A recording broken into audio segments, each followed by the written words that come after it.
Sabay-sabay, ready, go. But he giveth more grace, wherefore is God existed and giveth grace.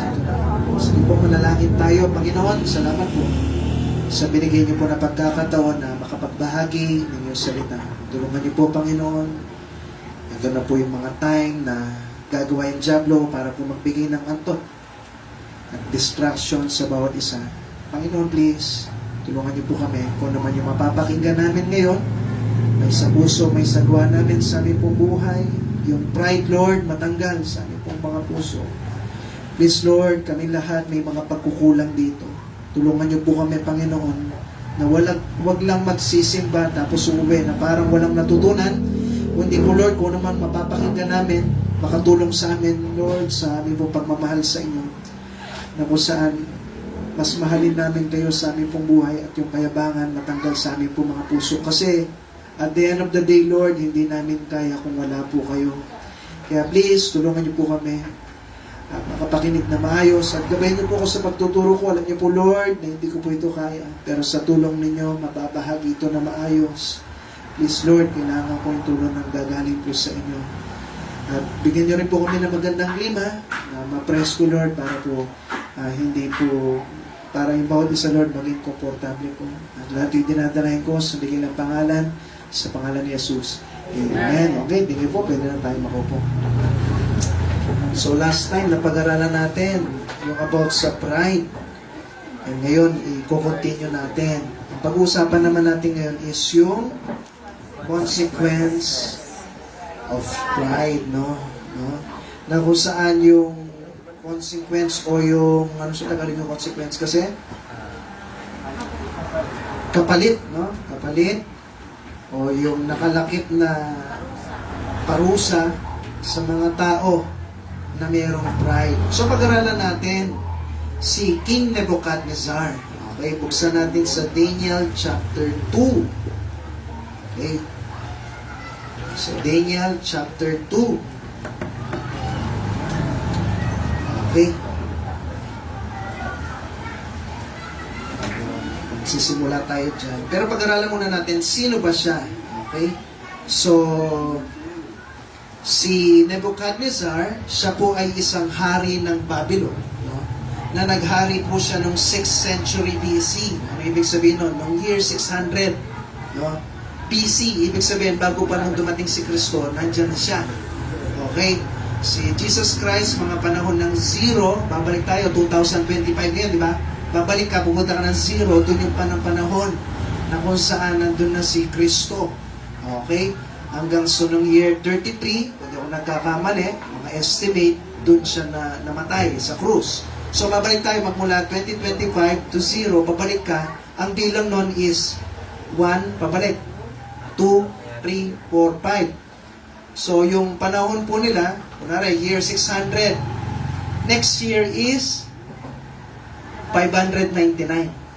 Next year is 598. Ganun siya, ganun yung bilang nila. Nakukuha niyo po ako. Ngayon sa atin, pataas. 2025, next year is 2026. Sa kanila yung bilang nila pabalik. Nakukuha niyo po. So ito yung panahon ni Nebuchadnezzar nung 600. Nandun po siya. At nasakop niya po yung Jerusalem, Assyria, Phoenicia, Egypt, no? Yung konti ng Egypt, nakuha niya rin. Syria, Mesopotamia, no? Na kung saan ito yung modern Iraq. Kung alam niyo yung Iraq po ngayon. Okay? Ito yung nasakop ni Nebuchadnezzar. At kung babasahin niyo po yung Daniel chapter 2 and verse 37, tingnan niyo po yan. Dahil marami po siyang iba't ibang nasyon na nasakop, ang sabi po sa kanya ni Daniel, "Thou, O King, art a king of kings." Tinawag siyang hari na mga hari. Okay? Kasi bakit? Marami siyang mga hari na nasakop eh. So, kumbaga, malakas siya. World power. Parang noon yung Amerika, di ba? Pag sinabing Amerika, talagang napakalakas na bansa yan. Okay? So, ito yung nangyari po kay Nebuchadnezzar. At ano nangyari po sa kanya? Dahil doon, nagkaroon siya ng yabang. Okay? Yumabang siya. Kasi nasa iyo yung lahat eh. Di ba? Makapangyarihan. At ang nangyari po sa Daniel chapter 2, tingnan po natin, and verse 1, sabi niya po dito, and in the second year of the reign of Nebuchadnezzar, gusto niyo yung pangalan na ganyan, Nebuchadnezzar, no? Siguro nung bata yan, mag-i-spelling siya, no?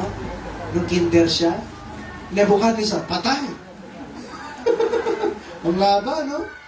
Okay. Sabi nung bata sabi, ba't ganyan kasi umiyak siya ng iyak?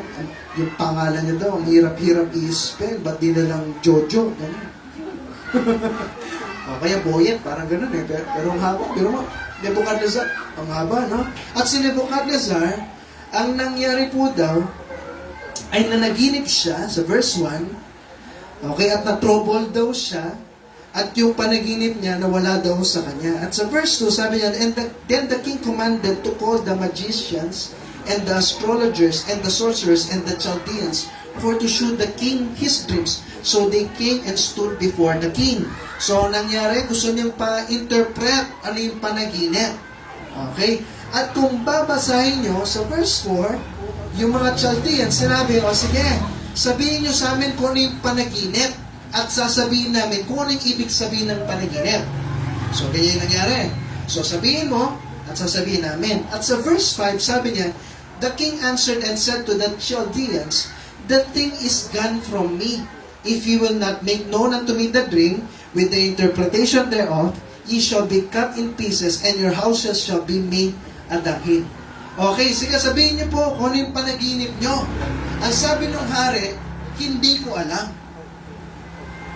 Pero sabihin mo kung ano yung panaginipan ko. Carlo, na naginip ako gabi, sabihin mo kung ano yung panaginip ko.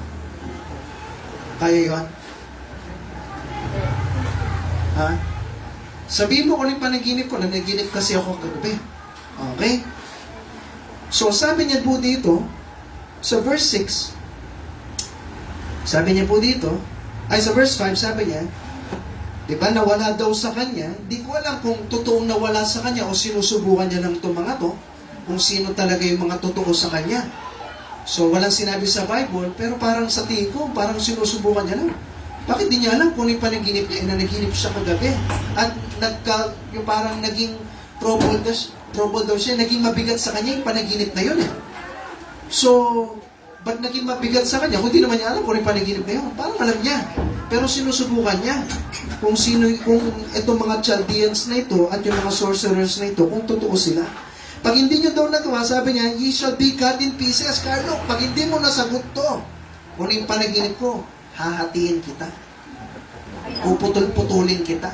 Sabi niya, and your houses shall be made a dunghill. Ano yun? Gagawin siyang tapunan ng mga dumi. Gagawing poso negro.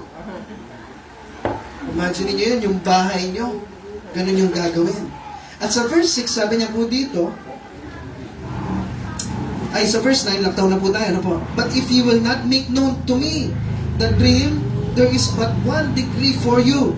For ye have prepared lying and corrupt words to speak before me till the time be changed. Therefore, tell me the dream, and I shall know that he can show me the interpretation thereof. Ano yung sinasabi niya dyan? Kung hindi niya sinabi kung ano yung panaginip ko, ibig sabihin, sinungaling kayo. Kasi sabi niyo, kaya niyo mag-interpret, kaya niyo sabihin sa akin kung anong ibig sabihin ng panaginip. Okay, sige, ganito na lang. Sabihin mo kung ano yung panaginip ko mismo. Total, kaya mo namang interpret kaya mong sabihin kung anong ibig sabihin. Kaya sabihin mo sa akin kung ano. Alex, sabihin mo sa akin ano yung panaginip ako kagabi. Kung hindi, puputulin kita. Okay? At gagawin kong banyo yung bahay niyo. Kung hindi, sinungaling kayo, sabi niya ganyan. So, sinusubukan niya sa tingin ko. Itong mga sorcerers na ito. Okay? Kasi kung sinabi niya yung panaginip, manghuhula lang itong mga ito siguro, ganito yung ibig sabihin niyan. Siguro, ganun yung ibig sabihin niyan. Ganun lang. Kung hindi niya sinabi kung ano yung panaginip, pwede? Pwede. Pwede niya malaman kung sinungaling sila o hindi. So, ganito po ang nangyari. At sa verse 10, sabi nila, the Chaldeans, sabi niyo po, tingnan niyo sa Bible niyo po, the Chaldeans answered before the king and said, pakibasa po, there is not a man upon the earth that can show the dream. Therefore there is no king, nor ruler, as such a thing. So sinabi niya, wala bang nagiling ng ganyan, hari? Wala bang nagiling ng ganyan? Tapos sabihin ko rin na panaginipan niya. Okay? At sa verse 11, sabi, it is a rare thing that the king required.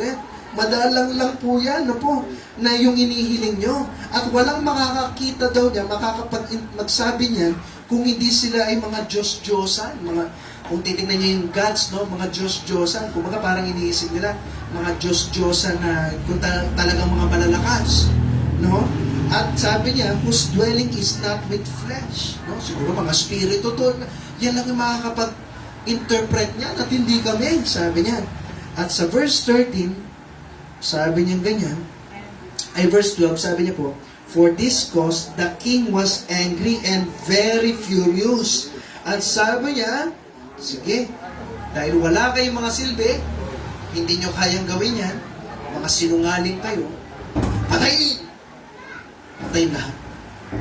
Eh isa dyan po, sa mga wise men, si Daniel, at ang kanyang mga tatlong kaibigan.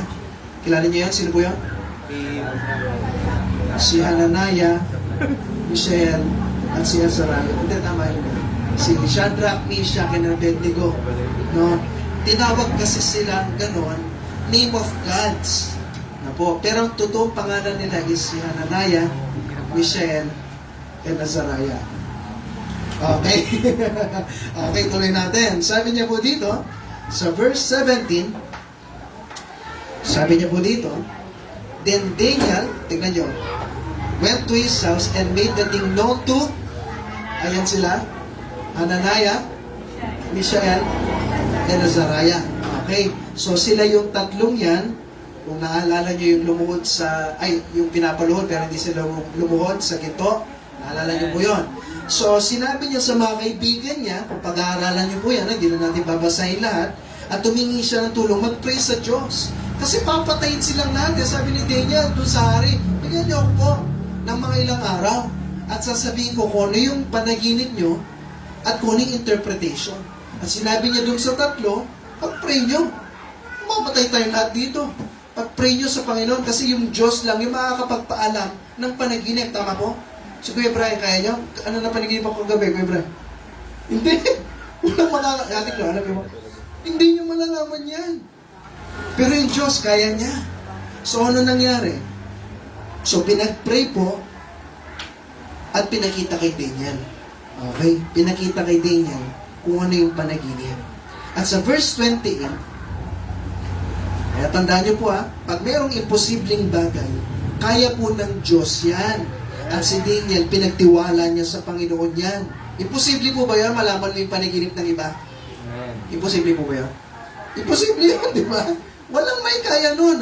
Kaya niyo malaman niyo panaginip niyo siya kagabi? Sino na panaginipan mo? Flash ko.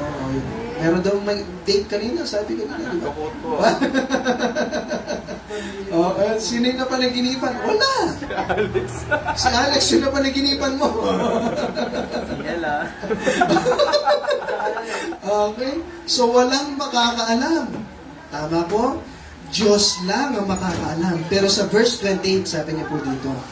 So, nalaman, at sabi ni Daniel, dun sa hari, pinromote niya. Si Daniel, pinromote niya yung Panginoon. Sabi niya, but there is a God in heaven that revealeth secrets and make it known to the king Nebuchadnezzar what shall be in the latter days, thy dream and the visions of thy head upon thy bed are these. So pinakita ni Daniel dun sa hari kung ano yung napanaginipan niya. Okay? Sabi niya, dahil yan sa Panginoon, hindi dahil sa akin. Kung pag-aaralan niyo po yan, sinabi niya, hindi ako Sabi niya doon sa hari, baka iniisip niyo lahat, ito yung sinasabi ng mga sorcerers, na ako ay isang Diyos-Diyosan, na pinasukan ng Espiritu, kaya nalaman mo ito, hindi, merong God sa langit. Amen po? Na nagturo sa akin, nagpakita sa akin ng imposibleng bagay nito. Ano yung napanaginipan niya? Tingnan po natin. Sabi niya po dito, sa verse 31, Thou, O King, sawest, and behold, a great image, this great image whose brightness was excellent, stood before thee, and the form thereof was terrible. Sa verse 32, yung image daw, yung ulo niya ay gawa daw sa fine gold. So, purong ginto. Na po? His breast and arms, dibdib, at yung kanyang mga kamay, sabi niya ganyan, gawa daw sa silver, at yung belly niya, okay, belly, ano yung belly kasi? Ano daw? Ha? Tiyan. Tama ba? Tiyan. Okay. Yung tiyan niya, na po, at yung thigh, ano yung thigh? Okay, thigh. Ito yung thigh. Ito yung legs. Okay, so yung hita niya, gawa daw sa... Okay, ano nakasulat po? Brass. Tapos yung legs niya, gawa sa iron, o ano ibig sabihin ng iron? Bakal. At yung paa niya, gawa daw sa iron and part of clay. So kung titignan niyo po yung image, ganyan yung, parang ganyan yung itsura niya. Imagine niyo, kaya bang tumayo nun? Pero mo ginto yung sa ulo, silver, parang pahina ng pahina, ano po? Okay? So, sinabi yan po ni Daniel, yan yung napanaginipan niya. Imagine niyo po yun, no? Mamalalaman mo yung panaginip ng ibang tao, pero sa tulong ng Panginoon, nangyari po. At ang nangyari po, in-explain po yan ni Daniel.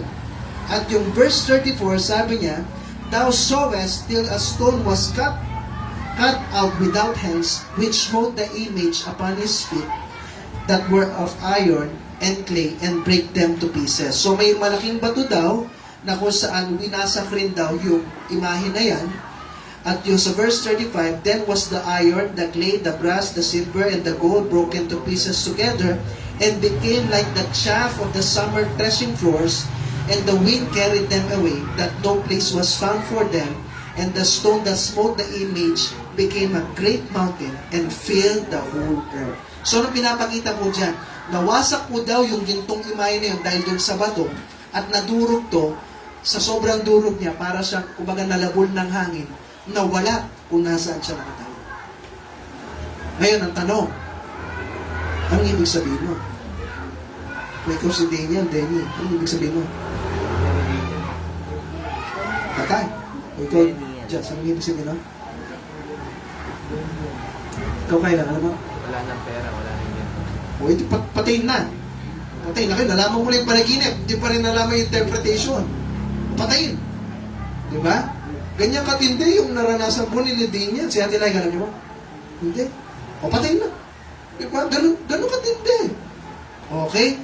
Kung pag-aaralan niyo po yung history, sinabi ni Daniel, kung pag-aaralan niyo yung Bible, ikaw yan, Daniel, ay Haring Nebuchadnezzar. Ikaw yung ulo. Ikaw yung unang namuno. Pero pagkatapos nyo may susunod. May makakasakop sa inyo. Pagkatapos nyo may susunod na naman. May susunod na naman. Hanggang sa huli, okay, merong mga magiging leader, pero magiging mahina na. Hindi na katulad ng great power noon, katulad ng Babylon. Mga hari. Ngayon may mga hari pa ba? Wala na. Parang sa England, parang meron pa yata. Pero mahina na. Hindi na katulad ng dati. Napo, sa sinabi, patayin! Patayin! Ayoko sa'yo, pangit mo, patayin! Ganun pa. Ang hirap maging pangit nun kung ayaw ka na marin. Patayin ka agad. Di ba? Ang hirap doon. Oh, pero ngayon, wala na pong gano'n. Di ba? So ano ito? Kung pag-aaralan niyo po yung history, natupad po ito. Yung ulo, yan yung tinatawag na Babylonian Empire. Yung next po is, yung breast o yung arms. Pagkatapos ng Babylonian Empire, kung pag-aaralan niyo sa history, merong Mid and Persian Empire. At tapos dumating yung Macedonian Empire o yung Greece Empire, yan yung, kung kilala niyo si Alexander the Great, yan, dyan na yun. At tapos yung Roman Empire, alam niyo ba yan, Roman Empire? Okay, kaya nga yung nasaakop yung Jerusalem, di ba? Dahil, at pinako si Kristo ng mga Roman, yan yun. At dito tayo sa panahon ng feet and toes of clay, na kung saan wala na yung Roman Empire, pero magiging mahina na. Okay, magiging mahina na, divided na. Kaya nga may iba't ibang nasyon na. Tama? Nakikita niyo po? Totoo ang Bible. Nako, totoo ang Bible. Pero mo hindi pa nangyari. Napaisip na kay Nebuchadnezzar, yung pinakita na ng Diyos. kay Nebuchadnezzar, ito yung mangyayari. At pagkatapos po noon, yung mga panahon na yan, sinasabi po yung bato na yun, si Kristo yun. Wawasakin niya yung lahat ng mga nasyon at siya yung magiging hari. Mabubura lahat at si Kristo yung magiging hari. Nakuha niyo po? Yan yung mangyayari sa hinaharap. At si Nebuchadnezzar, nalaman niya yon at napakita sa kanya, natutuo pala, yung Diyos, hindi niya. Tuloy natin yung kwento. Kung babasahin niyo po yung chapter 3, okay? Sabi niya po dito sa verse 1, Nebuchadnezzar, the king, made an image of gold whose height was 60 cubits, and the breadth thereof 6 cubits, and he had set it up in the plain of Dura, in the province of Babylon. So, anong ginawa ni Nebuchadnezzar? Ang ginawa niya, dahil dun sa panaginip niya, ulo lang yung ginto, nagpagawa siya buong ginto. Na nagpapakita, pinapakita niya sa lahat, hindi matutupad yung panaginip na yun. Ako yung hari, malakas ako. Hindi ko hahayaan na masasakop ako ng, pero mo may susunod sa akin, silver lang, brass lang, hindi. At ang ginawa niya, sabi niya, kailangan yung sambahin to. Doon papasok yung 3 Hebrew children na si Shadrach, Ananiah, Mishael at Azariah. Sino? Hananiah, Si Shadrach, si Meshach, yung tatlo. Ha? At yung tatlong yun, anong nangyari po kasi sa kanila? Hindi sila lumuhod. Nakukuha niyo na po. Yan yung nangyayari po doon sa kwento po na yun. So, anong makikita natin dito? Si Nebuchadnezzar, nagkaroon po siya ng yabang sa sarili niya. At sa chapter 4, lalaktaw na po tayo, ano po? Kasi hindi na natin babasahin lahat yan. Kung babasahin niyo po yung buong chapter 4, na naginip na naman si Haring Nebuchadnezzar. At doon sa panaginip niya, ay merong puno. Okay? Merong puno. At yung punong yon nag-i-interpret na siya daw yun. Na kung saan lahat ng mga hayop ay pumunta doon sa ilalim ng puno at yung shade o yung, ano shade kasi sa Tagalog? Yung silong, doon sila sa ilalim. At doon sila kumakain sa ilalim ng puno. Na nagsisimbolize na siya daw yun. No? Okay. So, ano nangyari po? Number 1, pag-aralan natin. Ano yung consequence o yung parusa ng pride? Number 1, pride leads to self-deception. Na pinapakita ng pride na okay ka, mas magaling ka, malakas ka, kaya mo yan sa sarili mong paraan. Yan po ang pride. Kung babasahin natin, ipit niyo po yung Daniel nyo, at basahin po natin sa Obadiah. Okay? Patay, pastor. Nasaan si Obadiah? Okay? So, Ezekiel, Daniel, Hosea, Joel, Amos, Obadiah. Okay? Amos, tama, Obadiah. Chapter 1 and verse 3. Kasi anong chapter pala, no? Verse 3, sabi niya dito, pakipasa po, ready, go. The pride of thy heart hath deceived thee. Thou that dwellest in the depths of the ground. His habitation is high, that saith in his heart, who shall bring me down to the ground? Yan, tingnan niyo po, ha? Tingnan niyo po mabuti yung verse. Yung pride daw ng puso, niloloko ka niyan. Na kung saan, ikaw lang na naninirahan sa clefts of the rock o sa biyak ng bato. Anong ibig sabihin niya po dyan? Na kung saan, nasa lupa lang tayo, tama po? O yung mga tao naninirahan sa biyak na bato o sa kuweba. Doon lang sila naninirahan. Tapos meron kang pride na kung saan sasabihin mo, walang makakapagtaob sa akin. Sasabihin mo dyan sa Diyos na nandyan, okay, na naninirahan sa langit, di mo akong kayang patumbahin. Hindi mo, ano? Pride yun. Kung saan sinasabi mo sa sarili mo, kahit di ako mag-church, importante, nagpre-pray naman ako. Sinasabi mo nun sa sarili mo, na okay lang na sumuway, na wala ka pag Sunday, pag Wednesday, okay? Nasasabi mo, kaya ko. Pride mo yan. Nako, na kung saan iniisip mo o niloloko mo yung sarili mo, self-deception, niloloko mo yung sarili mo, na kaya mo sa sarili mong paraan. Kaya nga si Nebuchadnezzar, nung pinatayo niya yung image, kaya ko. Yung panaginip na yun, malakas ako. Pero mo ba, ilang nasyon yung nasakop ko, tapos masasakop ako ng ibang nasyon? Hindi, kaya ko. Kaya ginawa niya yung Diyos-Diyosan na yun, o yung imahe po na yun. Na po, na kung saan tayo mismo, huwag niyong kakalimutan yung Diyos. Amen po? Tandaan mo, hindi mo kaya sa sarili mong paraan. Nako, pwede ka magmalaki. No? Na pwede mo sabihin, kaya ko. Kaya ko sa sarili ko. Pero tandaan mo, pag wala yung Diyos at hindi ka, alam mo yun, yung sinasabi mong kaya mo, hindi ka nag-church, hindi natin binibigay yung para sa Panginoon. No? Yung mga utos ng Diyos, hindi natin ginagawa. Hindi mo man sinasabi na, Lord, kaya ko sa sarili ko, pero ganun yung sinasabi mo, literal. Pastor, ganun ba yun? Opo po. Kasi sinasabi mo okay lang na walang pag-Sunday, pag-Wednesday. Kasi ganito, kaya may iba't iba tayong reason. So, iniisip mo sa sarili na, kaya mo. Diba? At bandang uli, ikaw mamumblema dyan. Ikaw yung mamumblema dyan. Number 2, mabilis na, 3 points na po tayo. Pride can lead to a hardened heart.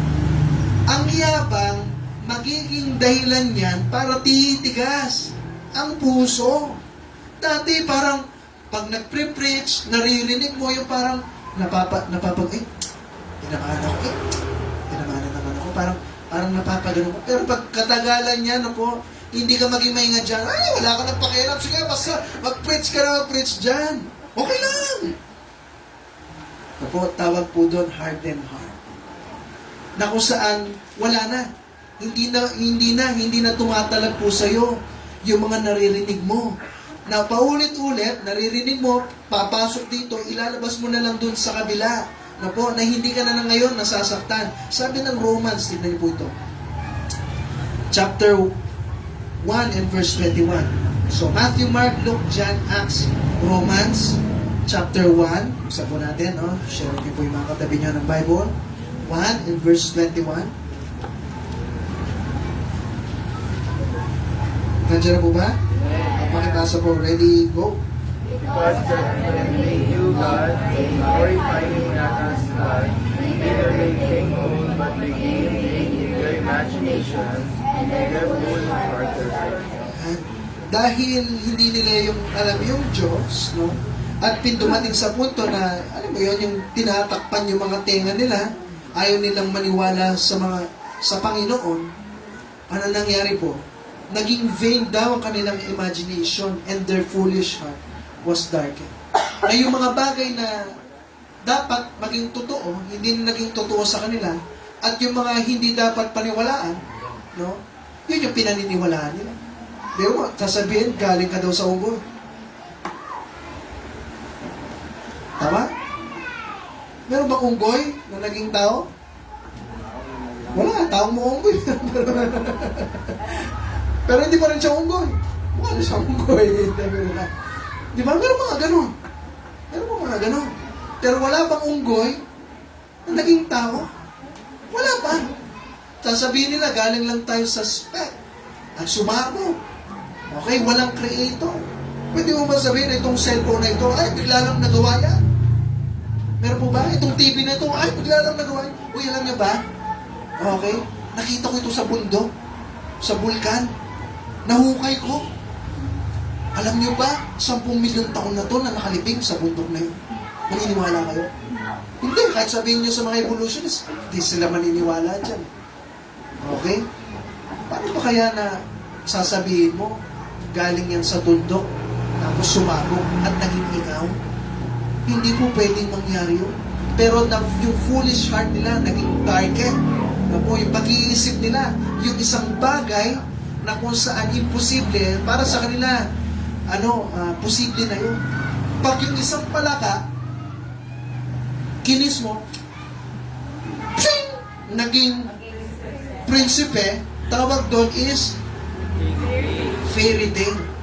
Pero kung yung palakanin, pinatagal mo ng ilang taon, at naging tao, tawag daw doon, science. Ano mo yun? Fairy tale din yun. Amen po? Fairy tale din yun. Ganyan po ang tao. Pag meron kang pride, titigas yan. Itong pusong to. At susunod, yung mga preaching na ito, hindi ka natatamaan. Apo, parang wala na lang sa'yo. Okay? Bakit? Pinatigas mo. Pride po yan. Ano nangyari po kay Nebuchadnezzar? Sabi ng Daniel chapter 5. Okay, balik po tayo doon sa inipit nyo. And verse 20. Daniel chapter 5 and verse 20. Sabi niya po dito, but when his heart was lifted up, and his mind hardened in pride, he was disposed from his kingly throne, and they took his glory from him. Dahil nagkaroon ng iyabang po sa Nebuchadnezzar, tinaboy po daw siya. Ano ba nangyari? Okay, basahin natin sa Daniel chapter 4. Sinabi yun ni Daniel sa chapter 5, pero basahin natin sa Daniel chapter 4. Yung Daniel chapter 4 and verse 1, tingnan niyo po dito. Daniel 4 verse 1. Nebuchadnezzar the king unto all people, nations, and languages that dwell in the earth, peace be multiplied unto you. So kung titignan niyo po, okay, makinig muna. Sabi niya dito, kung titignan niyo po, si Nebuchadnezzar is parang nagsulat siya dito sa Daniel chapter 4. Parang ginamit ni Daniel to, yung isang sulat, sinulat rin ni Daniel. Na si Nebuchadnezzar ang nagsasalita. Ano yung kwento niya? Sabi niya dito sa verse 2, si Nebuchadnezzar daw, I thought it good to show signs and wonders that the high God had brought toward me. O gusto kong sabihin sa inyo kung ano yung ginawa sa akin ng Diyos. Si Nebuchadnezzar nagsasalita niya. Sa verse 3, sabi niya, how great are his signs. So pinupurihan niya yung Panginoon. Sa verse 4, I, Nebuchadnezzar. So si Nebuchadnezzar nagsasalita ulit. Okay? At sa verse 5, sabi niya, I saw a dream na naginip daw siya. Okay? At yung panaginip niya, sinabi niya daw sa verse 7, sa mga magician niya naman, hindi na naman nila masabi kung ano ibig sabihin. Sa verse 8, si Daniel, but at the last, Daniel came in before me. Yan yung problema natin minsan, no? Ang dami mong pinagtanungan. Tapos bandang muli, ang tanong ko nga kay pastor, pati mo muna tanong kay pastor. Okay? Ang dami mo nang pinaniwalaan, naguluhan ka na.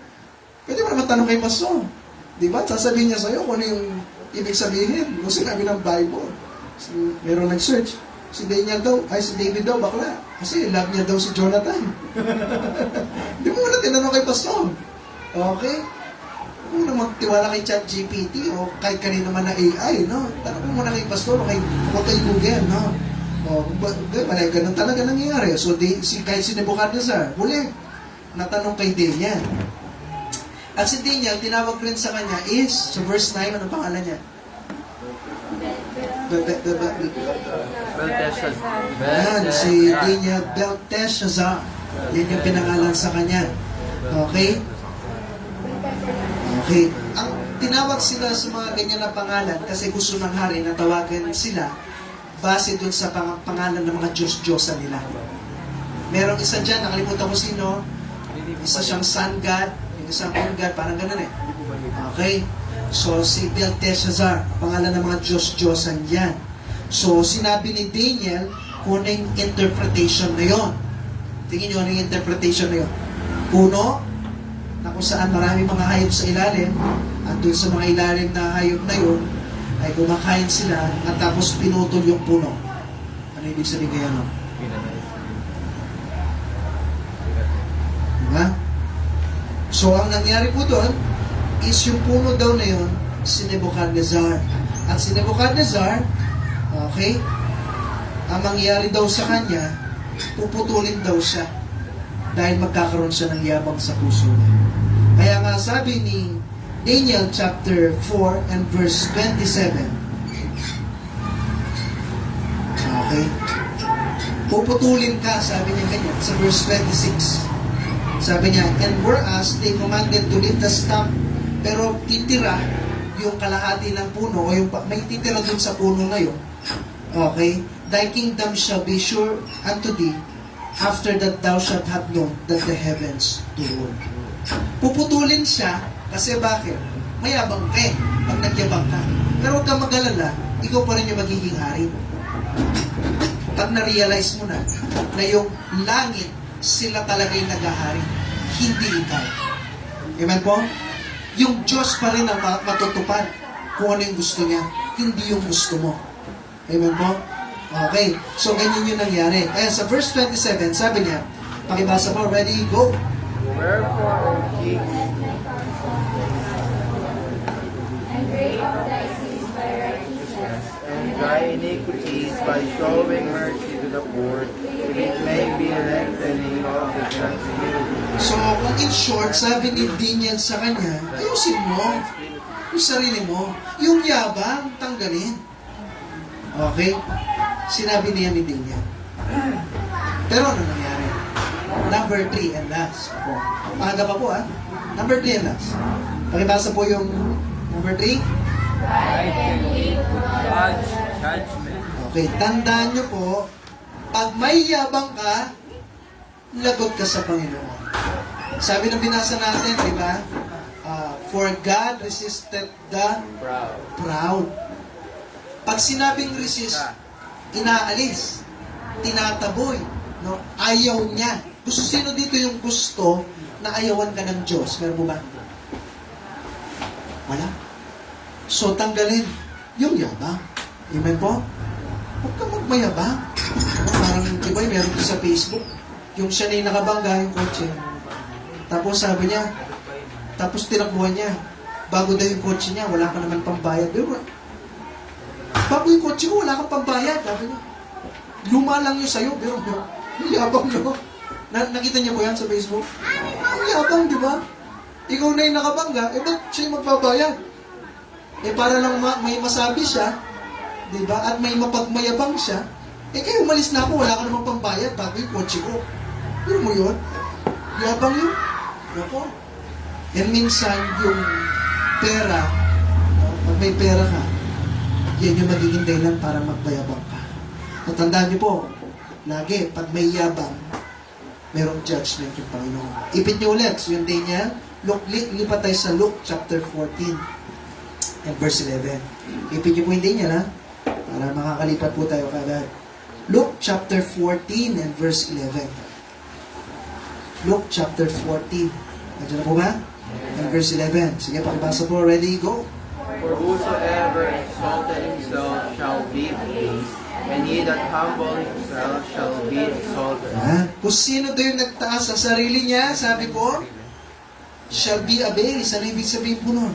Ibababa ka ng Diyos. Sino dito yung gustong ibaba ka ng Diyos? Wala. Pero sabi ng Biblia, kung sino yung nagpakumbaba, okay, naalala ko si tatay kapoy, nag-usap kami. Sabi niya, pag nakakapanginig ako ng preaching, minsan tinatamaan ka eh. Pero lagi mo na lang iisipin na, ano ba yun, para sa, tama nga naman yung sinabi ni Pastor. Yun yung dapat. Nung walang halong ikaw naman, Pastor. Walang halong gano'n. Tinamaan ka, bago ka naman tinamaan muna ako. Kasi ako'y gumawa eh. Tama po. Tao lang rin ako katulad niyo. Tatamaan ako, tatamaan ka, at tinamaan tayo lahat. No po? Pero lagi pong tama yung Panginoon. Kaya magpakumbaba. Amen po? Opo. Narinig mo?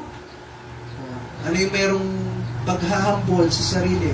Lord, tama ka. Sige po, ayusin ko. Hindi yung Lord, tama ka. Pero wala, ganito talaga ako. Yabang pa rin po yun. Opo? Yabang pa rin yun. Sabi ng Luke, di ba? Kung sino doon yung magpataas, ibababa ka ng Diyos. Pero kung sino yung nagpakababa, itataas ka ng Panginoon. Amen po? So, ganyan yung sinabi ng Panginoon. At balik tayo sa day niyan. Sabi na po. Chapter 4. Ito, chapter 4. Okay? And verse 29. Ano nangyari kay Nebuchadnezzar? Pagkatapos niyang narinig, pinagsabihan ka na nga eh. Nakita mo na nga yung Diyos ni Daniel at yung tatlo Nakita mo na nga kung gaano makapangyarihan yung Diyos nila. At nakita mo, naglalakad yung tatlo, naging apat sila. Amen. Tama po, nakita niyo, naalala niyo po yun?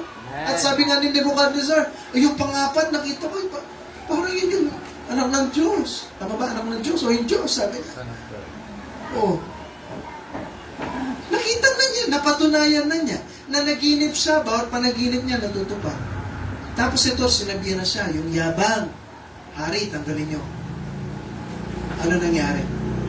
So verse 29, sabi niyo po dito. At the end of 12 months, ilan po yun? 12 months? So after 1 year, lumakad daw siya sa palasyo niya.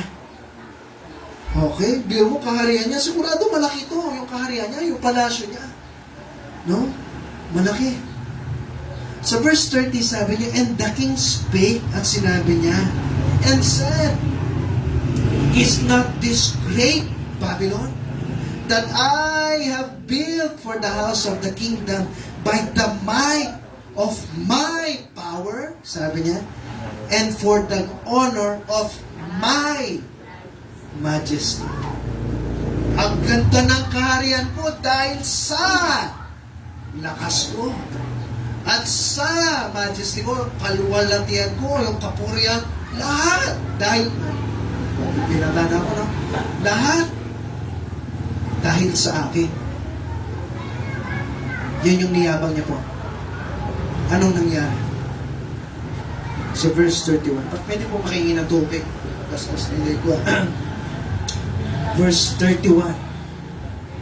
Sabi niya po dito, while the word was in the king's mouth, pagkasabi niya daw yun, there fell a voice from heaven saying, may nagsalita sa langit.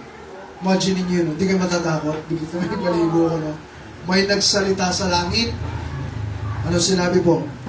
O King Nebuchadnezzar, to thee it is spoken, the kingdom is departed from thee. Okay, sabi ko, sige, Nebuchadnezzar, miyabang ka, di ba? Sige, yung kaharian mo, mawawala sa'yo. Sa verse 32, pakibasa po. Ready, go. And they shall drive thee from men, and thy dwelling shall be with the beasts of the field. They shall make thee to eat grass as oxen, and 7 times shall pass over thee, until thou know that rule in the kingdom of men, and give it in whosoever he will. So, nang pinakita po dyan, sa verse 32, sabi niya, itataboy ka nila. Pero mo, tindi na parusa niya, itataboy ka nila sa mga tao at maninirahan ka kasama ng mga hayop. Sino gusto mo? Yung ibon nga na maliit na pugo namin eh. Ang late-late lang. After ng isang araw, 2 araw, naamoy ko na yung mga dumi nila. Kung hindi ko tinanggal ang tao. Okay? O paano kayo maninirahan ka pa sa loob? Imagine mo, di kayo nababahuhan itong mga to na nakakulong sila doon sa maliit na bilog na yun. No? Bago siguro doon, sabi ko, kawawa naman sila. O paano kayo maninirahan ka pa doon? Ano po? At sa verse 33, so tinaboy po daw siya. At sabi niya pala, sa verse 32, they shall make thee to eat. Ano po nakasulat dyan sa verse 32? Grass. Sino dito yung gustong kumain ng damo? Meron po ba? Sarap yata nun. Na-try nyo na kumain ng damo? Masakit. Wala sa ng damo. Papakainin daw siya ng damo. Tapos sabi niyo, as oxen, para magiging baka ka. Imagine mo yung kakain ka ng damo. Alabas ka dyan. Pakain ka ng damo. At sabi niya po dito, ano nakasulat po? And 7 times. 7 beses daw na mangyayari sa kanya ito hanggang sa malaman mo na yung nandyan sa langit, no? Siya yung nagahari, yung Diyos. Siya yung nagahari. Anong 7 times na to? 7 years. Sino gusto? 7 years. 7 years. Magiging ano ka? Parang baka. Kakain kayo ng damo. 7 taon. Tindi, no? Ito po yung nangyari sa kanya. At sa verse 33, yung oras din na yon nangyari daw kay Nebuchadnezzar at tinabuhi siya. Sabi niya, tingnan niyo po, he was driven from it. Tingnan niyo po yun sa Bible, Daniel 4 verse 33. At kumain daw siya ng grass as oxen, and his body was wet with the dew of heaven till his hairs were grown like eagle's feathers, and his nails like birds' claws. Imagine niyo, no, humaba daw yung buhok niya, at yung kuko niya, humaba din. Parang mga kuko ng mga ibon. Imagine niyo yan, ha? Bakit? Mayabang. So, magmayabang po. Baka mamaya gawin tayo ganyan ng jokes. Po, dahil po sa yabang. Tandaan niyo po, kahit kailan, hindi mo matatakasan yung judgment ng Panginoon. Ano po? Wala po sa atin dito na mamumuhay ka na wala kang Diyos at mag-e-enjoy ka na wala kang Diyos. Kahit kailan, hindi po mangyayari yun. Kung mag-e-enjoy ka man sa mundo, panandalian lang yan. Pero ang totoong enjoyment, pag alam mo sa sarili mo, malapit ka sa Panginoon. Amen po? Amen. Ay, wala yatang may gusto. Tandaan niyo po, hindi ka magiging masaya pag wala kang Diyos. Akala mo lang, masaya ka. Akala mo lang, mas masarap sa mundo. Okay? Sabi naman ng Bible yan yung pleasure ng sin. Yung kasiyahan ng mundo o kasalanan, for a season lang, panandalian lang yan. Magiging masaya ka naman talaga. Wala naman nagdidisco na, nakakalungkot, sayaw pa tayo. Wala naman ganun. Lahat yan masaya. Pero pagkatapos nun, puro kalungkutan na. Tandaan niyo po, hindi ka magiging masaya pag wala kang Diyos sa tabi mo. Ikaw lagi yung talo. Amen po? Ikaw yung laging talo dyan. Kaya ano nangyari? Pagkatapos daw lahat na nangyari po yan kay Nebuchadnezzar, na-realize ngayon ni Nebuchadnezzar sa verse 37. Ito na po yung last verse. Tapos na po tayo. Now, I, Nebuchadnezzar, praise and extol and honor the King of heaven, all whose works are truth, and his ways judgment, and those that walk in pride, he is able to amaze. Ano po? Ngayon ang tanong, may yabang ka ba sa buhay mo? Ano? Tandaan niyo po, magmalaki ka man ngayon, iwan niyo man ang Diyos ngayon. Ano po? Maging mataas ka man sa tingin mo, at kahit literal na maging powerful ka, makapangyarihan ka, mayaman ka, no? Hindi ka na mag-church, total mayaman ka na rin, makapangyarihan ka, lahat nasa iyo na. Tandaan mo, darating rin sa punto na ibababa ka ng Diyos. Magmalaki ka, si Nebuchadnezzar, nagmalaki. Kaya niyang bilhin lahat. Sabihin mo, bibilin niya. Sobrang yaman niya, kaya niya magpagawa ng imahen na gawa sa ginto. Kung di ako nagkakamali, parang estimate daw nila is 90 feet. Gano'ng kataas po kaya yun? 90 feet. Purong ginto.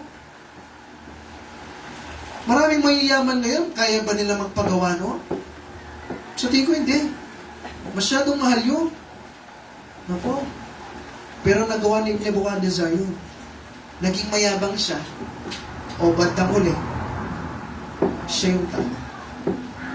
Gusto mo pa ba magkaroon pa ng problema? Sunod dito, gusto mo ba? Huwag ka na magpayabang. Amen po? Magbalik loob tayo sa Panginoon. Paglingkuran natin yung Diyos. Amen po? Hindi ka pa nagpapabaptize, pabaptize ka na. Amen. Kung nagpabaptize ka na, balik na kayo. Amen. Huwag tayo magmayabang sa Diyos. Tandaan nyo, kakatagal-tagal nyo ganyan, magiging pride yan. At bandang huli, no po, yung pride na yan, ibababa ka ng Diyos. At minsan, pag pumalo siya, masakit. Amen. At ikaw yung lugi dyan. Amen. Ikaw yung talo dyan. Hanggang sa uli, ang magiging testimony mo, naging matigas ako, Okay? Nahihirapan ako. Pero salamat sa Panginoon, na-realize ko. Yan yung magiging testimony mo. Eh kung inayos mo na, di ba? Ang testimony mo, salamat nakinig ako. At naging maayos. At salamat sa Panginoon, maayos lahat. Tama po? Ano mas magandang testimony? Hindi ako nakinig, napalo ako. At salamat sa Panginoon, naging maayos din dahil bumalik loob ako.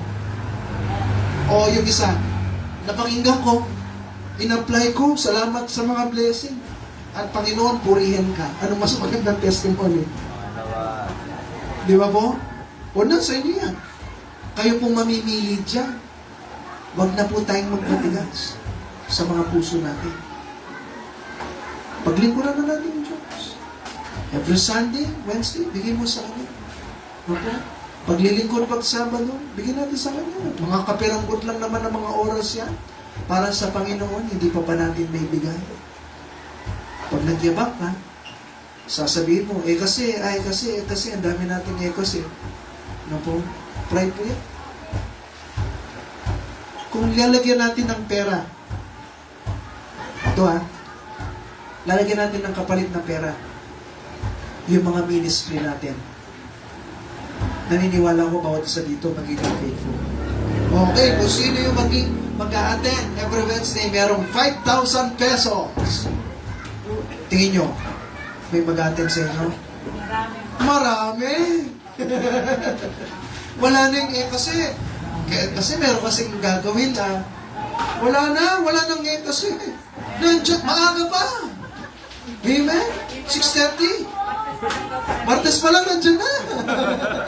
Wala pang Wednesday, nandiyan na. Tama?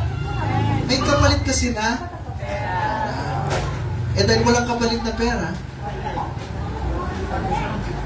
at kapalit lang reward sa langit balang araw, at dahil hindi mo pa nakikita, kaya hindi mo pinapahalaga. Tama po? Pero kung may kapalit na pera ngayon, na kung saan mauubos mo lang yan ngayon, kaya hindi natin pinapahalaga. Pero kung binigay mo yung para sa Panginoon, naniniwala ba kayo na mayroong reward sa future? Kung totoong naniniwala ka, maglilingkod ka. Tama po? Kasi naniniwala ka, mayroong reward Okay? Kung alam mong meron ka makukuha pera sa ganito ganyan, kamukha yung nangangampanya dati, di ba? Parang may narinig ako, pag sumama ka sa parada nila, may tagpa 500 ka, narinig mo lang, wala kang kontrata sumama yung iba Tama po? Tapos, nung binigay, late pa. Nangapuyat-puyat pa daw sila. Meron ganun, ako narinig. Dahil lang sa 500. O itong sinasabi ng Biblia, hindi naman siguro sinungaling yung Diyos. No? So may panginaharap na reward, pero namumuhay tayo na parang walang reward kang inaasam. No po? Huwag po tayo maging ganun. Amen po? Maglingkod tayo sa Panginoon. Amen po? At ibigay natin yung para sa Kanya. Tayo po tayo na. Aga pa po. Habang nakapikit ang mata, nakayuko yung ulo, at pinapatugtog natin yung invitation song. Kumusta po ba tayo sa ating pong buhay Kristiyano? May pride pa ba dyan? Lahat po tayo dito, binatamaan po. May pride po tayo sa sarili natin. Pero mga preachings, after preachings, huwag ka naman maging kamukha ni Nebuchadnezzar na narinig mo na at paulit-ulit nang ni-remind sa'yo na huwag ka maging mayabang. Pero parang wala po tayong natutunan. Ilang beses na tayong sinabihan, sundin natin yung Bible, yung prinsipyo ng salita ng Panginoon, pero pinapatigas natin yung mga puso natin. Pride po yan. Sanayo po natin makinig, pinapatigas yung puso. At naniniwala pa rin tayo sa mga bagay na pinaniniwalaan natin. Pride yan, mga kapatid na po. Huwag niyo pong hayaan na si Satanas kunin niyo yung blessing na para sa kayo at idaling kanya sa judgment ng Panginoon katulad ni Nebuchadnezzar. Tayo po yung talo dyan. Sabi natin, paglingkuran natin, Panginoon. Magsimba tayo. Matuto tayo magpatawad. Marami na pong sinabi yung Diyos sa atin. Galing sa salita ng Panginoon. Kumusta po tayo? Nakikinig po ba tayo? O kamukha ni Nebuchadnezzar na parang wala po tayong pakialam. After ilang weeks, kakatigas-tigas na puso natin, o months, o years, ang mangyayari po, matagal na tayo sa church, na para wala pa rin natutunan. Pride po yan. Ay, di ba? Nahingi po natin ng tawad yan sa Panginoon. At matuto na tayo na huwag magmatigas. At sundin yung Panginoon sa puso natin at sa buhay natin. Hindi po ba tayo manalangin ngayon?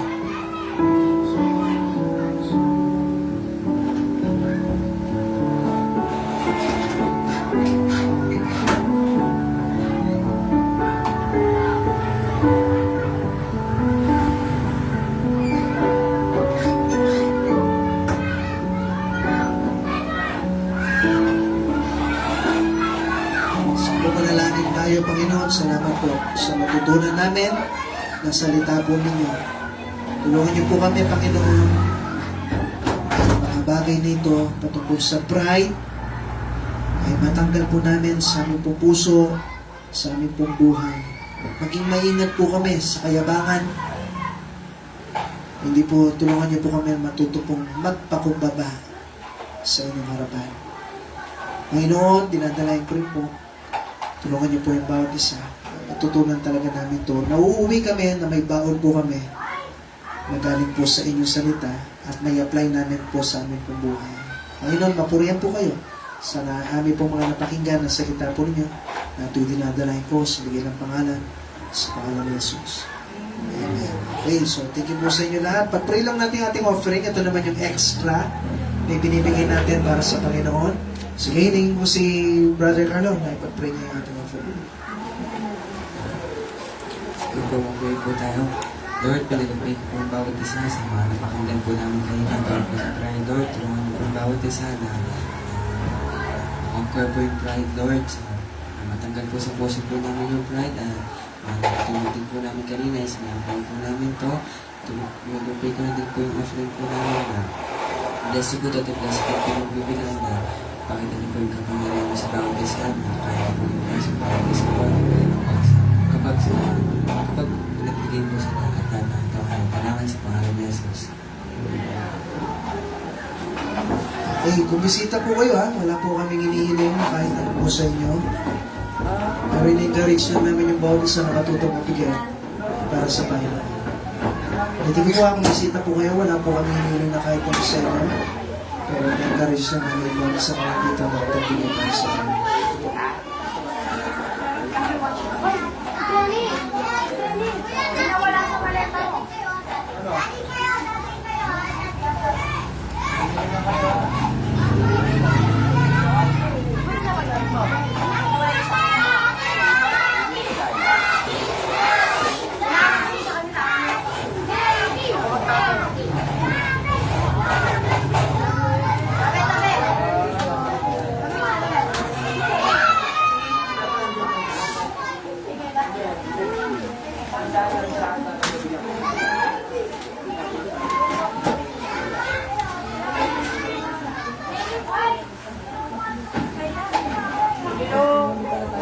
Okay, sa mga hindi member po na naiiwan at hindi po uuwi kaagad na po, papakainin po namin kayo, pero kung sino yung gusto umuwi na po, ihatid po namin kayo na po.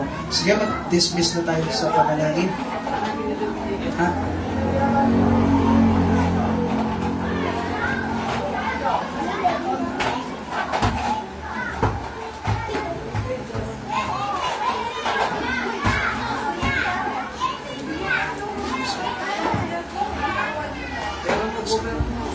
Kung sakali po, pwede ba makahingi po kami ulit ng isa pang tulong patungkol po dun sa young people natin para pandagdag pa na po, para maging blessing tayo sa mga kabataan po natin. Magkaroon pa tayo ng isa pang offering bago sila umalis. Natutuwa na itong mga to niyan eh. No? Okay, kung meron pa tayong pwede may tulog po sa kanila. Okay, ano na po. At sabi naman ng Bible, mas pinagpalay ng bibigay. Ito. Okay. Kaya pagpapalain tayo, sila hindi na pagpapalain niya kasi tayo lang bigay na bigay. Ay, biro